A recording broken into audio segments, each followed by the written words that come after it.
کتونکو السلام علیکم، زه نیم مخلص یم. دا وخت د ام ټلویزیون مردان لخوا په پروګرام حجره یعنی کلی ولس او په دې کې زموږ د پروګرام د حجره په دې کې د ساجد اwan صاحب سره ناست یم په مردان کې. او ساجد اwan نه ان شاء الله مونږه خوږې سندرې ورو یو دوه درې او هغه سره به یو څو خبرې کوو. ساجد اwan صاحب السلام علیکم. وعلیکم السلام. څنګه ورو خیر دی؟ الله کرم دی. ساجد اwan صاحب د ژوند خو د ټولو خلکو ته پته ده دا فني سفر د کوم ځای نه شروع کړو؟ یاره دا سن 2002 نه 2002 لکه دغه وته مکمل بس را پرې وتم. اسې جراثیم خو مخکې نو لکه مطلب مستقل داسې دغه ځای نه شروع 2002 نه تر اوسه پورې روان دی مکمل خوشاله پکې خو پسور. نو د چا کلمونه د زیات ویلي د کوم شاعر داسې ستاسو ته نږدې دی چې را بس یاره زه کوشش کوم چې زیاتر کلامونه د ملګرو ویم.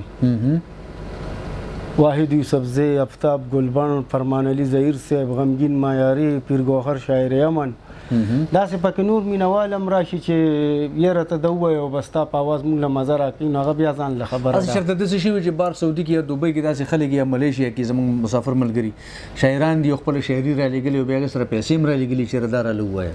اوس هم داسې شوي دي خو یا ریکارډینګ نه دي شوي لا نه شوي مطلب پیسې د سره پرتې دي پنډ رسېدلې شعر رسېدلی دی پروت دی. نو موږ ته پکې کله کله غږ کوه د مخلص سره یو سندره سره ته ووایې نیمه شان نو تاسو هم چاله د الله په نامه نه ګنټه مې سره په دې باس وکړو چې نه دومره به راکې دومره خو بس زه خو ګوره زه خو داسې لولنګر سړی یم چې زه خو فی سبیل الله ما زیات کارونه کړي دي پیسې مې لږې اخیستي او کارونه مې ډېر کړي یارانو دوستانو له. نو بس تا هغه چیرمین صاحب او کیمرامین صاحب کامران او عرفان هغوی بغیر پیسو کلمه نه وایي.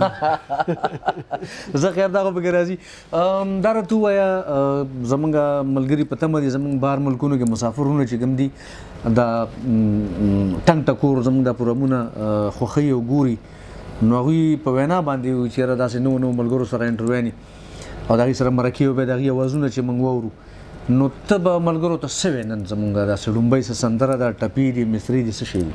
زه به د خپل ملګري آفتاب ګلبن صاحب یو رباعي او یو غزل د ملګرو ته ډالۍ کړم امید لرم چې کتونکي به ترې ډېر خواږه واخلي. لکه مطلب اب دا چې څنګه آفتاب ګلبن ښایسته دی داسې به د کلام هم ښایسته وي.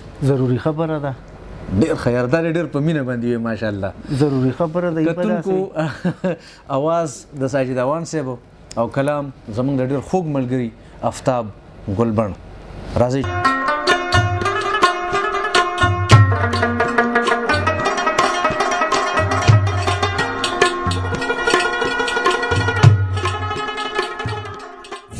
کتونکو د آفتاب ګلبن صاحب کلام تاسو د ساجد اwan په خوږ غږ باندې واورېدو.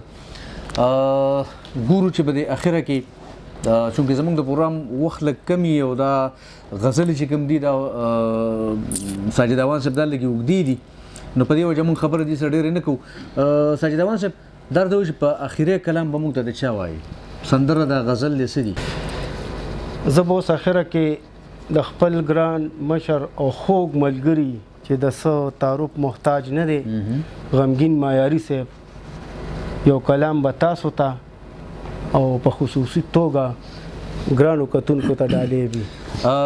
کتونکو د ساجد اwan اخري کلام چې کوم دی الله دې اخري نه کړي خو د دې پروګرام اخري کلام چې کوم دی نو دا د غمگین مایاري صاحب دی او غمگین مایاري صاحب زموږ ډېر ښه یار دی زموږ ملګری دی او خوږ شاعر دی خوږ سړی دی د هغه یو خوندور کلام د ساجد اwan صاحب نه اورو او چې کله دا کلام شروع شي نو په دې کلام چې کله پای ته رسي نو زموږ پروګرام هم پای ته رسېدلی نو په دغه وجه ستاسو قرباني مخلص تاسو نه غواړي اجازت بلوي الله په امان جی.